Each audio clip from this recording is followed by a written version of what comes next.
എല്ലാ ജനവിഭാഗങ്ങൾക്കും ഗുരുവിൻ്റെ പ്രവർത്തനം കൊണ്ട് ഇവിടെ പുരോഗതി കൈവരിക്കുവാൻ സാധിച്ചിട്ടുണ്ട്. നമ്മുടെ പലരുടെ ഈ മാമൂലുകൾ മാറാൻ പാടില്ല, മാമൂലുകൾ വെച്ച് പ്രവർത്തിക്കണം, പഴയ ദുരാചാരങ്ങൾ അനുവർത്തിക്കണം എന്ന് പറയുന്നവരാണ് എങ്കിൽ അതനുസരിച്ച് ഗുരുവിന് അരുവിപ്പുറം പ്രദർശനം നടത്താൻ അധികാരമില്ല. ക്ഷേത്രങ്ങൾ സ്ഥാപിക്കാനോ ഗുരുവിന്റെ പ്രവർത്തനവുമായി സന്യാസി സംഘത്തെ സ്ഥാപിക്കാനോ ഒന്നും അധികാരമില്ല, അവകാശമില്ല. തീർച്ചയായും സ്വാമി സച്ചിദാനന്ദ, കേരളത്തിന്റെ സൃഷ്ടി ഉണ്ടാകില്ല, നവോത്ഥാനം ഉണ്ടാകില്ല. ഈ വിഷയം ഞാൻ മനസ്സിലാക്കുന്നത് ഈ സന്യാസിമാരുടെ കൂട്ടായ്മയായ മാർഗദർശിക് മണ്ഡലിൽ ഈ വിഷയം ചർച്ച ചെയ്തിരുന്നു. അപ്പോൾ ഈ പുതുതലമുറ ക്ഷേത്രങ്ങളിൽ വരാൻ മടിക്കുന്നതൊക്കെ ഇത്തരം ആചാരങ്ങൾ ഉള്ളത് കൊണ്ടാണ്. അപ്പോൾ ഷർട്ടിട്ട് വരാമെന്നായാൽ കുറച്ചുകൂടി ആളുകളെ ക്ഷേത്രത്തിലേക്ക് എത്തിക്കാൻ സാധിക്കും, തലമുറയിൽപ്പെട്ട കുറച്ചുപേരെ കൂടി എത്തിക്കാൻ സാധിക്കുമെന്നൊരു വിലയിരുത്തലൊക്കെ മാർഗദർശിക് മണ്ഡലിൽ ഉണ്ടായി എന്ന് മനസ്സിലാക്കാനാകുന്നു. അപ്പോൾ സന്യാസി കൂട്ടായ്മ അതിനെ ഒരുമിച്ച് അംഗീകരിച്ചു, അല്ലെങ്കിൽ അതിനോട് അനുകൂലമായൊരു നിലപാടെടുക്കുന്നു. പക്ഷേ ക്ഷേത്രവുമായി ബന്ധപ്പെട്ട ആചാരവുമായി ബന്ധപ്പെട്ട കാര്യങ്ങളിലേക്ക് വരുമ്പോൾ തന്ത്രിയാണ് അവസാന വാക്ക്. അപ്പോൾ തന്ത്രിമാർ ഈ വിഷയത്തോട് എങ്ങനെ പ്രതികരിക്കുന്നു എന്നതും പ്രധാനമാണല്ലോ സ്വാമി സച്ചിദാനന്ദ. അപ്പോൾ അവരെ കൂടി ഈ ഏകാഭിപ്രായത്തിലേക്ക് കൊണ്ടുവരാൻ സാധിക്കാത്തത് എന്തുകൊണ്ടാണ്?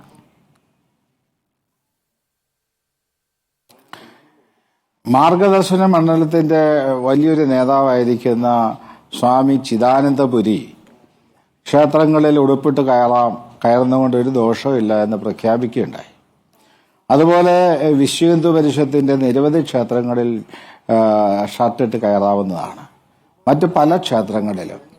എന്നാൽ ദേവസ്വം ബോർഡിന്റെ കീഴിലുള്ള ക്ഷേത്രങ്ങളിലാണ് ഈ ദുരാചാരം നിലകൊള്ളുന്നത്. ഗവൺമെന്റ് മാർഗനിർദ്ദേശം നൽകി ഈ ദേവസ്വം ബോർഡ് ക്ഷേത്രങ്ങളിലും തീരുമാനമുണ്ടായി.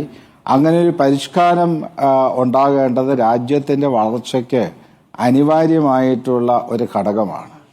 തന്ത്രിയുടെ അഭിപ്രായമാണ് ഏറ്റവും പരമപ്രധാനം എന്ന് പറഞ്ഞാൽ പല ക്ഷേത്രങ്ങളിലും തന്ത്രിമാരുടെ അഭിപ്രായങ്ങൾ ഒരു ഘട്ടമെത്തുമ്പോൾ സ്വീകാര്യമല്ലെങ്കിൽ ആ ക്ഷേത്രത്തിന്റെ ഭാരവാഹികൾക്ക് തീരുമാനമെടുത്ത് പുതിയ തീരുമാനമെടുക്കാം. ആ തന്ത്രിയെ മാറ്റി പുതിയ തന്ത്രിയെ വെക്കാനുള്ള വിധിയുണ്ട്. അപ്പോ ഏത് ക്ഷേത്രത്തിലുള്ള ദുരാചാരങ്ങളെയും പരിഷ്കരിക്കുവാനുള്ള വിധിയുണ്ട്. ഇപ്പൊ ക്ഷേത്രങ്ങളിൽ രണ്ട് കരിയും വേണ്ട എന്ന് ശ്രീനാരായണ ഗുരു 100 വർഷങ്ങൾക്ക് മുമ്പാണ് പറഞ്ഞത്. ഇന്നത് കോടതികളും അംഗീകരിച്ചു കഴിഞ്ഞു.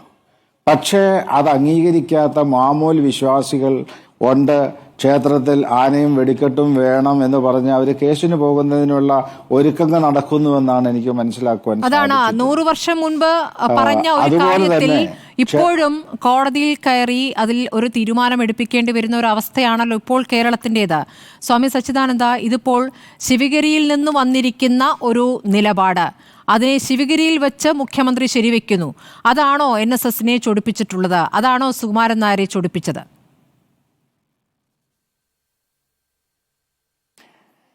സുകുമാരൻ നായർ NSSന്റെ ജനറൽ സെക്രട്ടറിയാണ്. അദ്ദേഹത്തിൻ്റെതായ അഭിപ്രായം പറഞ്ഞു. അത് വാസ്തവത്തിൽ ഒന്ന് വിലയിരുത്തിയാൽ മഹാനായ മന്നത്ത് പത്മനാഭന്റെ അഭിപ്രായത്തിന് വിപരീതമാണ് എന്ന് അദ്ദേഹത്തിന്റെ ജന്മദിനത്തിൽ തന്നെ ഈ സുകുമാരൻ നായർ പറഞ്ഞിരിക്കുക. വലിയ പരിഷ്കാരിയായിരുന്നു മന്നത്ത് പത്മനാഭൻ. അദ്ദേഹത്തിന്റെ ആത്മകഥയിലുണ്ട് ഈ നായർ സമുദായത്തിലുണ്ടായ സമുദ്ധാരണം. ആ സമുദ്ധാരണത്തിൽ ശ്രീനാരായണ ഗുരുവിന്റെയും SNDP യോഗത്തിന്റെയും സംഭാവനകളെക്കുറിച്ച് വളരെ കാര്യമായിട്ട് മന്നം എഴുതിയിട്ടുണ്ട്.